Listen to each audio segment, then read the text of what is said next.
Hello guys. ഇങ്ങനെ ഞാൻ ഇന്നൊരു ചെസ് റൂം പോയ കഥയാണ് പറയാൻ പോകുന്നത്. അന്നാണെങ്കിൽ ഒരു ഹലോവിൻ്റെ ആയിരുന്നു. അപ്പൊ ഇവനാണ് ട്ടോ എൻ്റെ കൂടെ വരുന്നത്. ഇവനെൻ്റെ ബെസ്റ്റ് ഫ്രണ്ടാ, സെബിനാണ് അങ്ങനെ നമ്മുടെ കൂടെ വന്നിരിക്കുന്നത്. അപ്പോൾ അങ്ങനെ ഞങ്ങൾ ജസ്സോറയിലൊക്കെ വണ്ടി കയറി ജസ്സോറയിലെത്തി. വളരെ പ്രകൃതിദത്തമായ സ്ഥലമാണത്. എങ്ങനെയാണ് ഞാൻ നമ്മുടെ ശശികൊക്കിനെ കാണുന്നത്? ഇവിടെ ഒരു 3-4 ശശികൊക്കുകൾ ഉണ്ടായിരുന്നു, കൂടെ കുറച്ച് താറാവുകളും. ഓഹ്, എന്ത് വലിയ കിട്ടിയ സ്ഥലമാണെന്ന് അറിയൂ ഗൈസ്. ഓ, വല്ലാണ്ട് എനിക്കിഷ്ടപ്പെട്ടു. അവിടെ കുറച്ചു നേരമൊക്കെ ഇരുന്നിട്ടോ. അങ്ങനെ ഇരുന്നപ്പോഴാണ് കുറച്ച് താറാവ് കൂട്ടങ്ങളൊക്കെ കണ്ട്. അതിൻ്റെ ഇടയിൽ അവനെ ഒന്നിനെ വളയ്ക്കാൻ പോയതാ. കിട്ടി, നല്ലോണം കിട്ടി.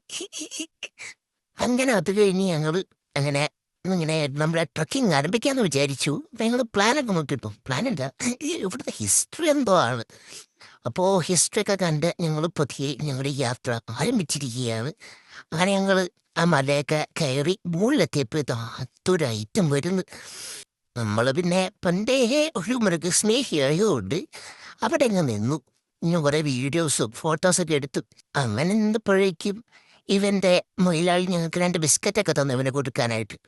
ഞങ്ങൾ ബിസ്ക്കറ്റൊക്കെ കൊടുത്തു. ഇവനാണെ പട്ടീനെ കണ്ടപ്പോൾ നമ്മൾ വേണ്ട, അവൻ്റെ വർക്ക് സ്നേഹം അങ്ങ് കാണിച്ചു അങ്ങോട്ട്.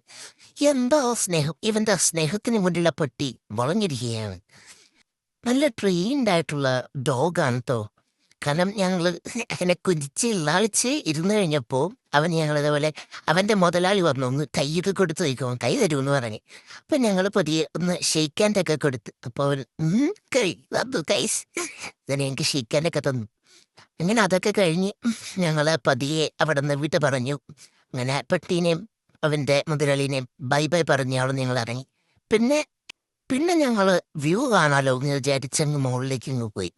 അവിടെ ചെന്നപ്പോഴാണ് കിട്ടിലൻ വ്യൂ. എന്താ ചിരി അവൻ്റെ! ഇവിടെയാണ് ഈ പെൺകുട്ടി ഞാൻ ചുറ്റിത്തിരിഞ്ഞ് നടക്കുന്നുണ്ടായിരുന്നു. നല്ലൊരു ക്യൂട്ടായിട്ടുള്ള കൊച്ചായിരുന്നു കേട്ടോ. അത് കഴിഞ്ഞ് ഞങ്ങളിങ്ങനെ കുറച്ച് നേരം കാറ്റൊക്കെ കൊള്ളാമെന്ന് വിചാരിച്ച് ആ മരത്തിൻ്റെ അവിടെ അങ്ങ് ഇരുന്നു. നല്ല കാറ്റൊക്കെ കൊണ്ട് ഭയങ്കര ഭയങ്കര പീസ്ഫുൾ ആയിട്ടുള്ളൊരു പ്ലേസ് ആട്ടോ. എനിക്ക് ഭയങ്കര ഇഷ്ടപ്പെട്ടു. ഭയങ്കര കാമായിട്ടൊക്കെ ഇരിക്കാൻ പറ്റിയ സ്ഥലം അത്. ഒരു എന്താ പറയുക, നമുക്കൊരു ഹീലിംഗ് ഒക്കെ പോലെ തോന്നും. ഒരു കിടില സ്ഥലം. അയ്യോ, വല്ലാണ്ട് എനിക്കങ്ങ് ഭയങ്കര ഇഷ്ടപ്പെട്ടു. അപ്പോഴാണ് ഇവൻ്റെ ഓരോ കോപ്രായങ്ങൾ അതും കണ്ട് ഞാനെങ്ങനെ അവിടെ അങ്ങ് ഇരുന്നു. അപ്പോഴേക്കും പതിയെ നേരിട്ട് തുടങ്ങി. എന്നാൽ പിന്നെ പതിയെ ഇറങ്ങാലോ എന്ന് വിചാരിച്ചു. പക്ഷെ എനിക്ക് ഇറങ്ങാനേ തോന്നുന്നുണ്ടായിരുന്നില്ല. കാരണം അത്ര അടിപൊളി സ്ഥലം, ഭയങ്കര. അയ്യോ, എനിക്കത് എങ്ങനെയാ എക്സ്പ്ലെയിൻ